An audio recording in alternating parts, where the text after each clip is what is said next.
Alors comment ils vont? Un peu chafouin parce que la saison n'a pas encore commencé? Pour moi, comme pour une bonne partie de la France, elle va commencer. On continue les bases avec les hausses, quand les poser et tout. Allez, c'est parti. Et on s'abonne. On s'abonne.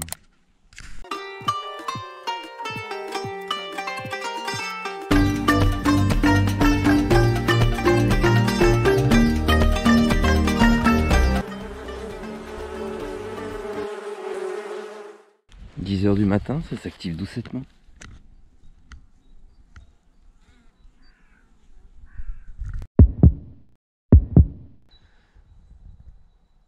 Décider de poser une hausse, ça ne se fait pas comme ça. Il faut quand même avoir des repères floraux. L'idéal est d'avoir des arbres repères, ceux qui fleurissent en premier, généralement bénéficiant d'une exposition particulière.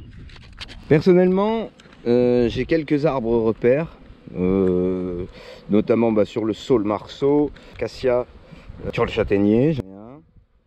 Et pour la région méditerranéenne, ce sera le romarin, pour d'autres, ce sera le pissenlit, mais ça peut être les merisiers, le cerisier ou les fruitiers. Cela dépend vraiment du climat et de votre environnement. En gros, il faut connaître son environnement.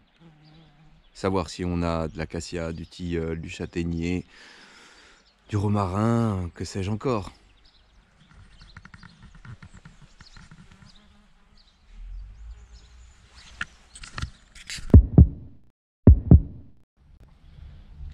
La température extérieure.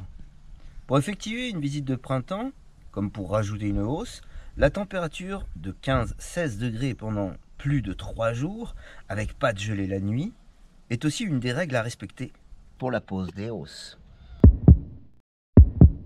Poser une hausse, ça implique des risques et des bénéfices. Les risques, le refroidissement et donc une baisse de la dynamique de la population, et ça c'est fonction de la météo. Et les bénéfices, c'est de donner de la place à la colonie et d'éviter un essaimage, en laissant plus de place pour que la reine ponde. Une hausse, c'est du volume qu'on rajoute en plus sur la ruche. Avec les mouvements de convection de l'air chaud va partir dans la hausse. Le couvain ne pouvant pas être déplacé, il sera forcément refroidi. Tout dépend de la force de la colonie. La force d'une colonie, tout d'abord, on n'a pas besoin d'avoir une colonie sur 10 cadres pour poser une hausse. Ce qui est important, c'est le rapport surface-nombre d'abeilles. On peut donc poser une hausse sur une ruche partitionnée sur 7, 8 ou 9 cadres sans problème. Pour placer une hausse, vous allez avoir besoin d'évaluer la force de votre colonie. Ce qui est important, c'est le rapport de la surface totale des cadres par rapport aux abeilles. Chaque ruelle doit être occupée par des abeilles. Maintenant, comment évaluer la force de la colonie? Eh bien, c'est un nombre de cadres de couvain qui doit être, dans la majeure partie des cas, supérieur strict à la moitié du nombre total des cadres. Un exemple, vous avez 10 cadres, alors il vous faut minimum 10 divisé par 2, 5. Le suivant, 6, donc 6 cadres de couvain.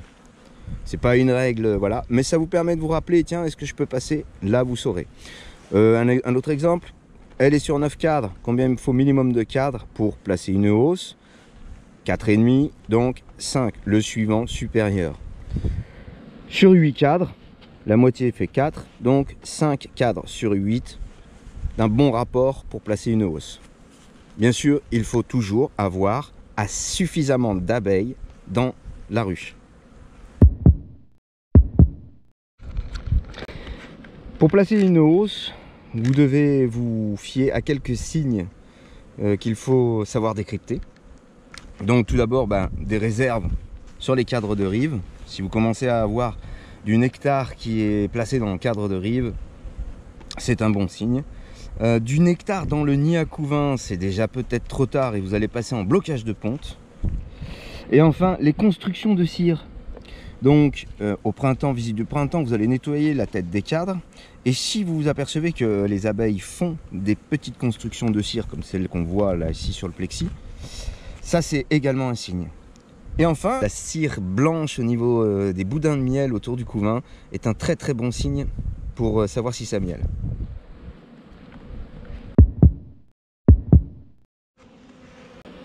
Une petite astuce également, si vous ne pouvez pas venir régulièrement aux ruches, c'est-à-dire vous partez, vous avez une quinzaine de jours, vous ne pouvez pas venir, mais vous savez que pendant ces 15 jours, il va faire du beau temps et qu'elle risque justement de manquer de place, n'oubliez pas la technique du papier journal entre la hausse et le corps de ruche, qui vous permettra de placer une hauche sans trop refroidir le couvain. Enfin, un dernier élément à regarder pour placer une hausse, c'est la météo.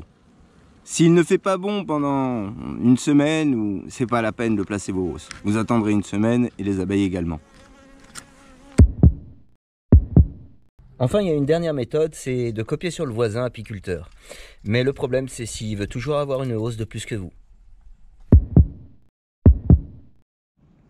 Le plus important pour placer une hausse, c'est de savoir si ça miel. Comment faire pour savoir si ça miel? Eh bien, c'est simple. Utilisez l'abreuvoir. Je vous mets le lien juste ici. Lorsque ça miel, les abeilles ne sont pas à l'abreuvoir. Si vous avez des abeilles à l'abreuvoir, ça miel pas. Si vous avez aimé la vidéo, lâchez-moi un petit pouce bleu, ça me fait toujours plaisir, puis c'est un peu la paye quand même. Et puis, n'oubliez pas de vous abonner. Vous activez la petite cloche pour être prévenu de toutes nouvelles vidéos. Et je vous dis ciao ciao.